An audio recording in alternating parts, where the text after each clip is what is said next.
Hello everyone. सो आज थोड़ी सी बात हम हिस्ट्री की करते हैं। जब भी किसी को हिस्ट्री पढ़ना पड़ जाता है ना, तो वो बहुत बड़ा एक हेडेक हो जाता है। एक तो पूरे साल साइंस और मैथ्स का इतना टेंशन होता है कि बच्चे स्टार्टिंग हिस्ट्री पढ़ ही नहीं पाते। ऑब्वियसली बात है, आप साइंस के चैप्टर्स पढ़ोगे।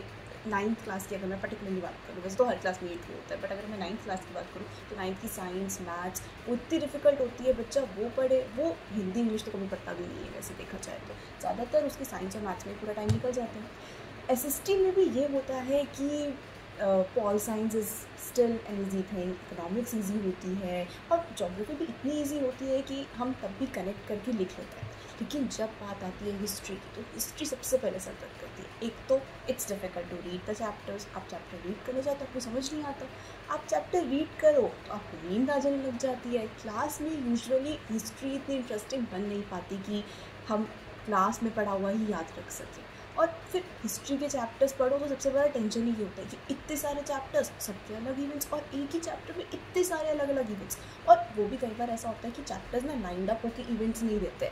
कोई इवेंट पहले दे दिया, फिर उसके बाद का इवेंट बहुत बाद में दे दिया, बीच का इवेंट बीच में दे दिया। मतलब एक तरह से ना बिल्कुल टाइम लाइन वाइज कई बार चीज़ें नहीं लिखी होती हिस्ट्री के चैप्टर्स में। कई बार क्या होता है कि आपका जो आखिर में हुआ, बाद में हुआ, वो आपने पहले लिख दिया, फिर थोड़े टाइम बाद आपने दूसरा इवेंट लिख दिया। ऐसे कई बार होता है। कई बार ऐसा भी होता है कि लाइंड अप होता है, लेकिन स्टिल इतनी सारी डेट्स, इतने सारे इवेंट्स, हम कंफ्यूज हो जाते हैं कि कैसे कौन सा इवेंट याद रखना है, कौन सा इवेंट नहीं याद रखना, और जो इवेंट याद रखना है उसके कितने पॉइंट्स लिखने हैं। हिस्ट्री में आपका आंसर्स जिस तरीके से आप फ्रेम करते हो वो बहुत इंपॉर्टेंट होता है, और उसी बेसिस पे आपको सोशल स्टडीज़ पे मार्क्स मिलते हैं। See, knowledge is really important, no doubt. Like any other subject, social studies में भी नॉलेज बहुत इंपॉर्टेंस कैरी करती है। लेकिन apart from that, social studies में एक मेन इंपॉर्टेंट चीज़ होती है how you are framing your answers, and how you are going to frame your answer is the major concern you have while studying social studies. क्योंकि social studies में आप पढ़ लेते हो, एक बार को आपको समझ में भी आ जाए। चलो हिस्ट्री भी है, आप हिस्ट्री को किसी एनिमेशन के थ्रू या किसी भी तरह समझ जाओगे। लेकिन आपके लिए दिक्कत क्या आएगी? आपके लिए दिक्कत आएगी that you are not able to frame the answer. आपसे क्वेश्चन पूछे जाएंगे, आपको ये समझ नहीं आएगा मैं इतने पॉइंट्स में कैसे लिखूँ, इतने मार्क्स का आंसर कैसे फ्रेम करूँ। ये सारी प्रॉब्लम्स होती हैं। फिर अगर ये समझ में आ जाए कि मैं इतने पॉइंट्स का आंसर कैसे लिखूँ, कैसे फ्रेम करूँ, तो सबसे बड़ी प्रॉब्लम होती है हिस्ट्री के इतने लंबे लंबे चैप्टर्स, इन्हें याद कैसे करूँ। बहुत सारी कॉम्प्लिकेशन, किसी को एक होती है, किसी को दूसरी होती है, किसी को बहुत सारी होती है, right. What I want to say is that history can be a really interesting thing. लेकिन ये जो छोटी छोटी प्रॉब्लम्स होती है ना स्टूडेंट्स की लाइफ में रिगार्डिंग दिस हिस्ट्री और एसएसटी वाला सब्जेक्ट, उसकी वजह से ना हम हिस्ट्री को कभी समझ नहीं पाते। साइंस और मैथ में इतना टाइम दे देते हैं, बट हिस्ट्री के लिए टाइम बचता ही नहीं। और अल्टीमेटली सिर्फ एक चीज़ होती है, और वो होता है कि हमें एसएसटी से नफरत हो जाती है। हमें लगता है सोशल स्टडीज़ क्यों पढ़नी है, इसमें कुछ समझ नहीं आता हमें, और लास्ट में हम जस्ट मगअप कर लेते हैं चीज़ों को।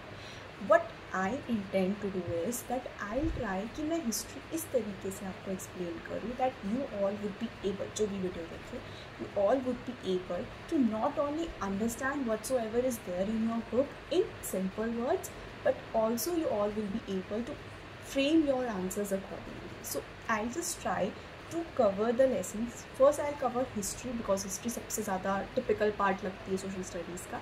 I'll try to first explain each thing, and then I'll try to tell you how you're going to frame your answers, because these are the two things. If you will be able to do this, you know, sometimes I really believe that अगर आप history किसी ने भी आपको explain करिए, जिस time पे the person is explaining you that particular chapter from book, if you just listen to that person and just read it, I think this thing is enough for you to remember the whole scenario, what happened in the events, and how you have to answer the questions regarding those scenarios. You will be able to do anything. You just need to pay attention to what is being taught to you from the book, and then you just need to have a read.